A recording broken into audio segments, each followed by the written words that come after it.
Setiap hari, jutaan orang mengirim lamaran kerja. Mereka memperbaiki CV, mengikuti kursus online, mengambil sertifikasi, belajar skill baru, membangun portfolio, menghabiskan berjam-jam di LinkedIn, Jobstreet, Glean, dan puluhan situs lowongan lainnya. Mereka melakukan semua yang selama ini dikatakan harus dilakukan untuk mendapatkan pekerjaan yang baik. Tapi bagi banyak orang, hasilnya selalu sama. Tidak ada panggilan, tidak ada wawancara, tidak ada penjelasan, hanya email penolakan. Atau bahkan lebih buruk, tidak ada balasan sama sekali. Dan setelah ratusan lamaran yang diabaikan, sebuah pertanyaan akhirnya mulai muncul. Bagaimana jika masalahnya bukan pada pelamar? Bagaimana jika sistem mencari kerja itu sendiri yang sudah mulai rusak?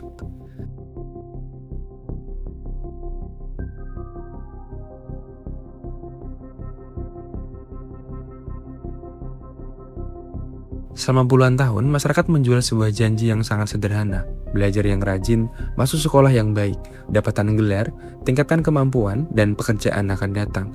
Janji itu terdengar masuk akal, karena di dunia yang lebih sederhana, seringkali memang seperti itu. Jumlah lulusan lebih sedikit, persaingan lebih sederhana, perusahaan tumbuh lebih cepat, dan memiliki gelar sarjana sudah cukup untuk membedakan seseorang dari mayoritas populasi.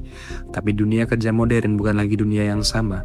Hari ini, jutaan orang memiliki gelar yang sama, skill yang sama, sertifikat yang sama, dan semua orang bersaing untuk jumlah pekerjaan yang jauh lebih terbatas. Dan akibatnya, apa yang dulu menjadi keunggulan kini berubah menjadi syarat minimum. Gelar sarjana yang dulu dianggap tiket masuk, kini hanyalah tiket untuk ikut antri. Dan ironisnya, ketika persaingan semakin ketat, tuntutan perusahaan justru semakin tinggi. Coba kita lihat, banyak lowongan entry level saat ini, posisi yang secara harfiah berarti tingkat pemula, seringkali meminta pengalaman kerja 2 hingga 5 tahun. Mereka meminta kemampuan mengoperasikan berbagai software, kemampuan komunikasi tingkat tinggi, kemampuan bekerja di bawah tekanan, kemampuan multitasking, kemampuan bekerja secara mandiri maupun dalam tim. Kadang, mereka meminta kemampuan desain, pemasaran, administrasi, analisis data, bahkan editing video sekaligus dalam satu posisi.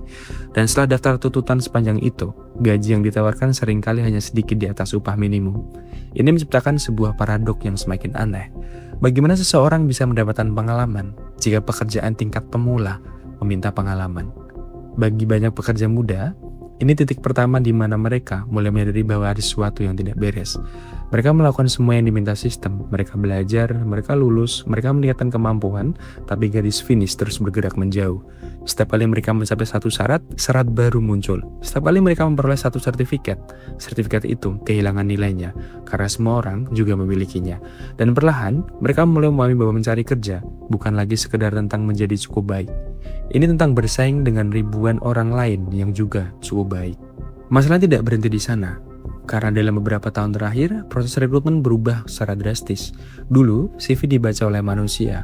Hari ini, sebelum CV sampai ke tangan manusia, seringkali harus melewati mesin terlebih dahulu. Banyak perusahaan menggunakan ATS system. Sistem ini dirancang untuk menyaring ribuan pelamar secara otomatis.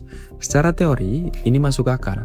Ketika satu lowongan menerima ribuan lamaran, tidak mungkin semua dibaca satu persatu.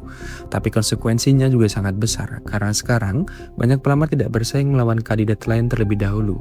Mereka bersaing melawan algoritma. Sebuah CV yang tidak menggunakan kata kunci yang tepat bisa langsung ditolak. Sebuah format yang tidak terbaca oleh sistem bisa langsung tersingkir. Bahkan, seseorang yang sangat kompeten bisa gagal hanya karena dokumennya tidak cocok dengan cara kerja perangkat lunak. Dan akibatnya, mencari kerja mulai terasa seperti permainan yang aturannya tidak pernah dijelaskan. Orang-orang menghabiskan waktu mempelajari cara mengalahkan ATS, mereka mencari template CV yang ramah algoritma, mereka memasukkan kata kunci tertentu, mereka mengubah struktur dokumen mereka bukan untuk manusia, tetapi untuk mesin. Dan semakin banyak energi yang dihabiskan untuk memahami sistem, semakin sedikit energi yang digunakan untuk menunjukkan kemampuan sebenarnya. Lalu ada fenomena lain yang mulai muncul di berbagai negara, ghost job. Lowongan pekerjaan dipublikasikan tetapi sebenarnya tidak benar-benar ingin diisi. Beberapa perusahaan memasang lowongan hanya untuk mengumpulkan database kandidat. Beberapa ingin terlihat sedang berkembang, beberapa sekedar menjaga opsi terbuka jika suatu saat membutuhkan orang baru. Bagi perusahaan, ini mungkin strategi bisnis.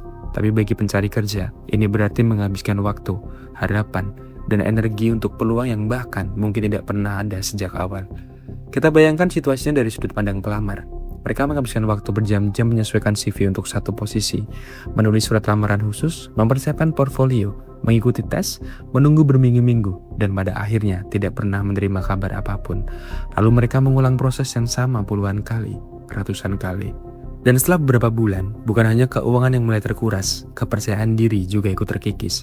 Karena ketika seseorang terus-menerus ditolak, sangat mudah untuk menyimpulkan bahwa dirinya tidak cukup baik.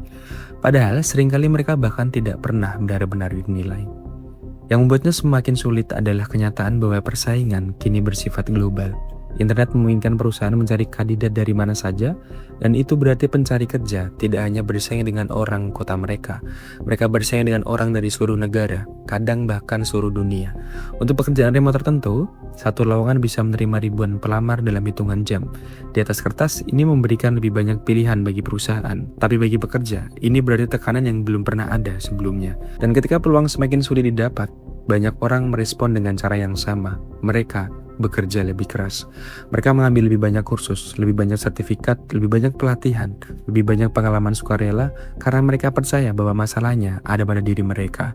Bahwa jika mereka cukup meningkatkan diri, akhirnya sistem akan memberi mereka kesempatan.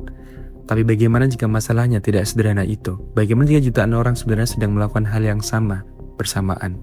Jika semua orang terus meningkatkan diri, maka standar minimum akan terus naik. Dan ketika standar minimum naik lebih cepat daripada peluang yang tersedia, tidak peduli seberapa keras seseorang berusaha, mereka tetap merasa tertinggal. Ini yang oleh banyak ekonom disebut credential inflation, fenomena ketika semakin banyak orang memiliki kualifikasi tinggi, sehingga kualifikasi tersebut kehilangan kemampuan untuk membedakan seseorang. Gelar yang dulu langka menjadi umum, sertifikasi yang dulu istimewa menjadi biasa, dan akhirnya perusahaan mulai meminta lebih banyak lagi hanya untuk menyaring jumlah pelamar yang terus bertambah. Dan yang paling ironis adalah kenyataan bahwa banyak perusahaan mengeluhkan sulit menemukan talenta. Di satu sisi, jutaan orang kesulitan mendapatkan pekerjaan, di sisi lain perusahaan mengaku kesulitan menemukan kandidat yang tepat. Kedua hal ini terdengar sangat bertentangan, tapi justru disitulah masalahnya. Sistem modern telah menjadi begitu kompleks sehingga pekerja dan pekerjaan yang tersedia seringkali gagal bertemu. Meskipun keduanya sebenarnya sama-sama ada. Mungkin itulah alasan mengapa semakin banyak orang mulai mempertanyakan narasi lama tentang kerja keras dan meritokrasi. Bukan karena kerja keras tidak penting, bukan karena skill tidak penting, tapi dunia kerja modern jauh lebih rumit daripada sekedar bekerja keras. Ada faktor algoritma, ada faktor pasar, ada faktor ekonomi, ada faktor keberuntungan, ada faktor waktu, dan seringkali faktor-faktor tersebut berada di luar kendali individu. Dan pada akhirnya, video ini bukan tentang mengatakan bahwa usaha tidak penting. Ini bukan tentang menyerah, ini tentang memahami bahwa jika jutaan orang mengalami masalah yang sama, mungkin masalahnya bukan hanya kegagalan individu. Mungkin ada sesuatu yang lebih besar yang sedang terjadi. Karena ketika semakin banyak orang terdidik kesulitan mencari pekerjaan, ketika lowongan entry level meminta pengalaman bertahun-tahun, ketika algoritma menentukan siapa yang bahkan layak dilihat manusia, dan ketika ratusan lamaran tidak menghasilkan satu panggilan pun, pertanyaannya bukan lagi mengapa begitu banyak orang gagal mendapatkan pekerjaan. Pertanyaannya adalah, apakah sistem rekrutmen modern masih benar-benar dirancang untuk menemukan talenta, atau hanya menjadi mesin yang membuat semua orang terus berlari tanpa pernah mencapai garis finish? Dan mungkin itulah alasan mengapa mencari kerja hari ini terasa jauh lebih sulit daripada sebelumnya. Bukan karena orang-orang menjadi lebih malas, tapi karena permainan yang mereka mainkan telah berubah. Sementara aturan yang diajarkan kepada mereka masih aturan dari dunia yang sudah lama tidak ada lagi. Aneh memang, tapi inilah sistem kerja sekarang.